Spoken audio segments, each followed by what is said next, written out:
حضرت مالک بن دینار فرماتے ہیں میں توبہ کرنے سے پہلے بہت بڑا شرابی تھا، میری 2 سال کی بیٹی تھی، میں شراب پینے لگتا تھا تو میری شراب گرا دیتی تھی، کہتی ابا میں تجھے گناہ نہیں کرنے دوں گی۔ 2 سال کی بیٹی، فرماتے میری بد نصیبی دیکھو میری بیٹی فوت ہو گئی۔ ایک رات میں خواب دیکھتا ہوں کہ دوزخ جنت کے فیصلے ہو رہے ہیں، قیامت قائم ہو گئی ہے، میرے لیے دوزخ کا حکم آ گیا، میرے پیچھے ایک بڑا سا اژدہا، بڑا سا سانپ بھاگنے لگا۔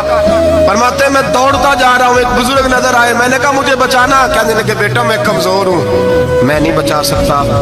کہتے ہیں مجھے میرا اشارہ کیا، کہنے لگے پہاڑ کی طرف جا شاید تو بچ جائے۔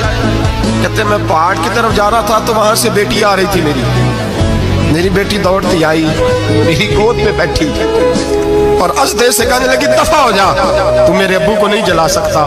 کہتے ہیں وہ 2 سال کی بیٹی کی آواز سن کے وہ ازدہ بھاگ گیا، میری گود میں بیٹھ خواب دیکھنا، میری داڑھی سے کھیلنے لگی، کہنے لگی ابا میں تجھے منع کرتی ہوں نا شراب نہ پیا کر شراب۔ تو میں نے کہا بیٹے یہ کیا ہے سارا کچھ؟ کہا ابا جی یہ تیرے برے عمل ہے جو ازدہا بن۔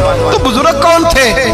کہنے لگے بیٹے ابا جی وہ آپ کا نیک عمل ہے پر وہ کمزور بڑا تھا، آپ کو بچا نہیں سکا۔ ابا جی بس کر دیں، بس کر دیں، اب آپ برے کام نہ کریں، آپ توبہ کر لیں، جو پچھلے گناہ ہو گئے میں اللہ کی بارگاہ میں سفارش کروں گی، رب آپ کے معاف کر دے گا۔